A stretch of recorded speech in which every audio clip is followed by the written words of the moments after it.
And we welcome in now ESPN and Ring Magazine, basically everyone in boxing's prospect of the year 2018, Teofimo Lopez. Welcome. Thanks for joining us. Thank you for having me. So over the weekend, a lot of junior lightweight action. You're a lightweight. You're a big lightweight. But that's the same weight neighborhood. And when I look at you, you're a special talent.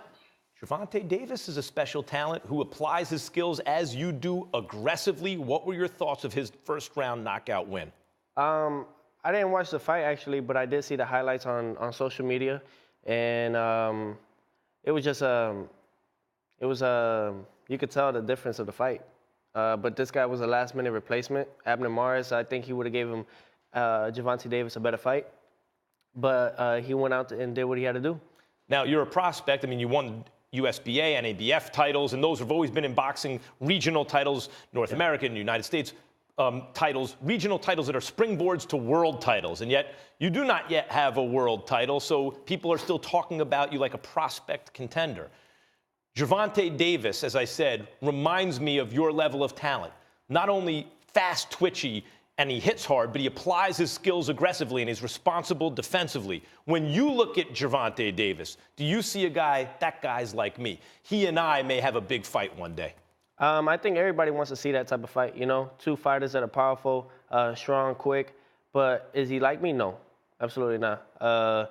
There's so many things that we do differently than Gervonta Davis, but we don't take anything away from the man. He's a world champion, and he's out there doing what he has to do. You know, he's been out for a while now, but now he's coming back. And let's see what he could actually do against tougher competition. What I'm saying is game recognize game, real recognize real. Do you, as a blue chip talent, look at him and say, there's another blue chip talent, or not? Absolutely not. You don't see him as a blue chip talent? I don't see any of these champions as real. Burchell's fight, his rematch against Vargas, was canceled this weekend. He's considered by some the best 130-pounder in the world. Is Burchell a blue chip talent? No.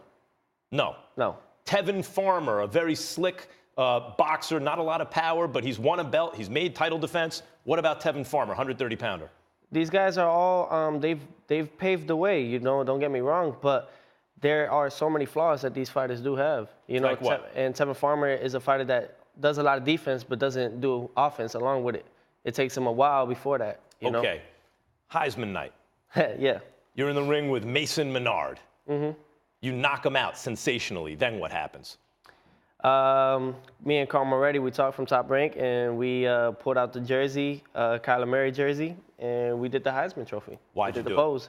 Why? Why not? The best opportunity, the best time to do it, especially on ESPN, the platform. It's just from that night, the Heisman, right there, the next thing tuning in was Teofimo Lopez watching his fight. And that's what we did. Does that come from an organic interest in Kyler Murray in college football, or is that you and Top Rank kind of scheming? How am I going to make myself interesting to the public? How are we going to broadcast, hey, I'm here, pay attention to me?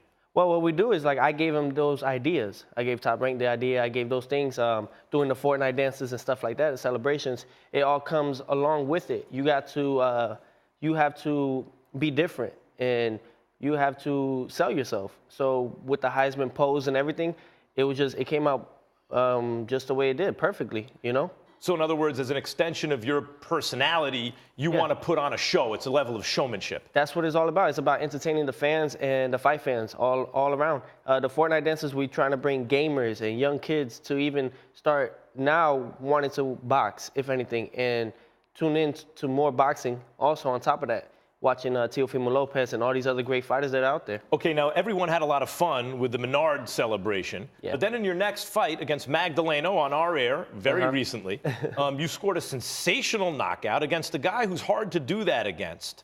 And spotlight's on you again, and then there was some extracurricular activity in terms of your celebration right after the knockout. Usually we see a fighter prone, his opponent tends to him or shows concern.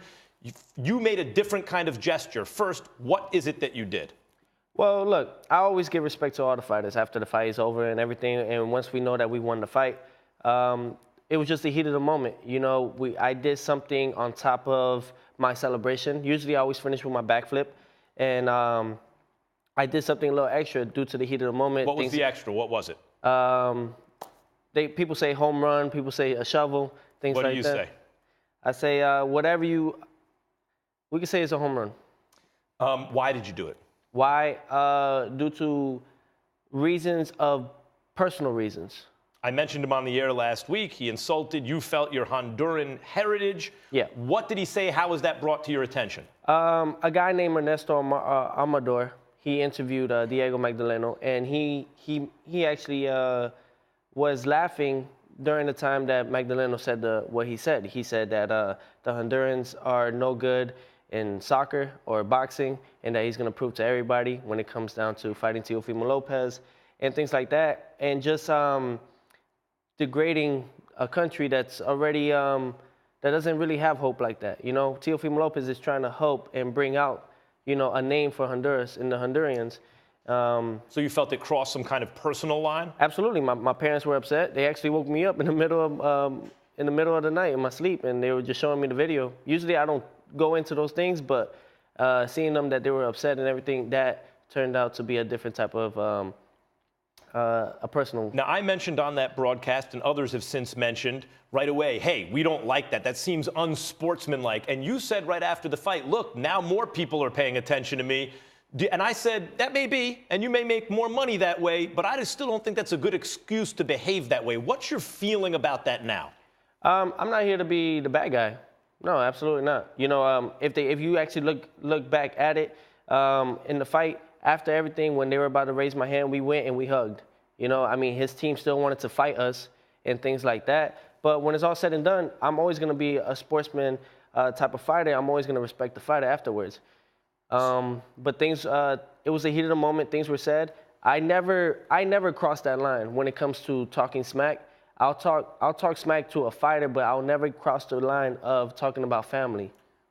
I talked about on the first episode of Max on Boxing last week, the way the boxing business is structured now. Fighters are siloed with promoters and networks in a way where sometimes it's hard to make the fights everyone really wants to see. So Vasiliy Lomachenko, who's considered an otherworldly talent, and guys like Rigondeaux and Walters and undefeated pound-for-pound type fighters quit against him. How do you find, it's hard enough, you know, Mikey Garcia's fighting Errol Spence. How do you find an opponent that people believe can make a big fight, a guy who has a chance to beat Lomachenko, and then Teofimo Lopez shows up and starts knocking everyone out?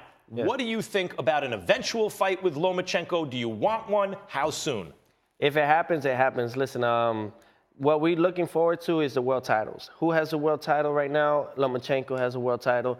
Richard Comey has a world title. Mikey Garcia has the world title, but he's at 147 right now. So things like that. We're here to fight the world champions. We're here to win the world titles. It doesn't matter who it is. But it does matter who it is because Comey is not Lomachenko, right? I mean, that's a different kind of fight. What do you think about Lomachenko? Lomachenko is, of course, you know, I feel like he does the same thing over and over again when it comes to footwork and moving to the same side. There's 3-4 ways to beat Lomachenko, you know. What are they? But I can't say. You're not giving away the secrets. No, absolutely not. How soon do you think you'd be ready to fight him? I can fight him in April 20th. I can fight him whenever it is. You ready. want the April date that Comey had to give up because of the hand? Whatever it is.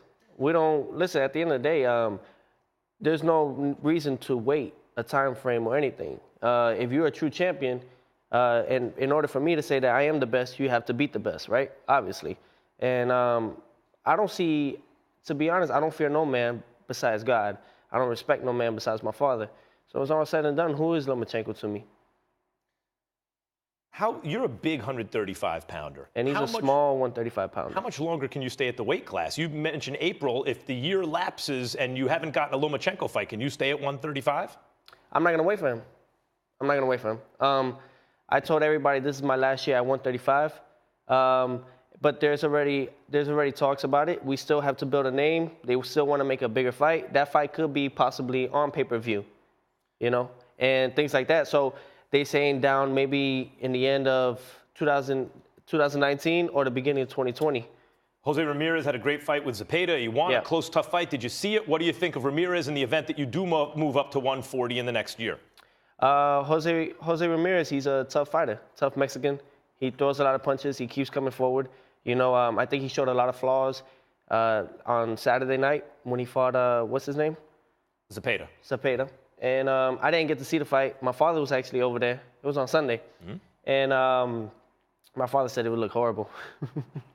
But that's my father all the time, man. Everyone else looks horrible but his son. How about Ray Beltran with a big win, also 140 pounds? Yeah, Ray Beltran just moved up to 140. And, you know, this is good, though. This is good. That means that at 140, we still have those type of fights that we could make. Finally, when I look forward and I project and I look at promoters and networks and your weight and your age, et cetera, Lomachenko is the first guy that comes to mind as a big fight that can be made if you continue to win. Absolutely. Another guy who comes to mind who's looking for a big fight dance partner and who's bigger than you now is Terence Crawford. Have you ever thought about an eventual fight with Terence Crawford? No, it never crossed my mind, but moving to the 147 and things like that would take a couple of years. But it could be a big mega fight, absolutely. That's somebody that definitely would I would be interested in fighting. Teofimo, thanks for coming on the show. Good talking to you. Look forward to your next fight and many more. Thank you. It's a takeover. Let's get it.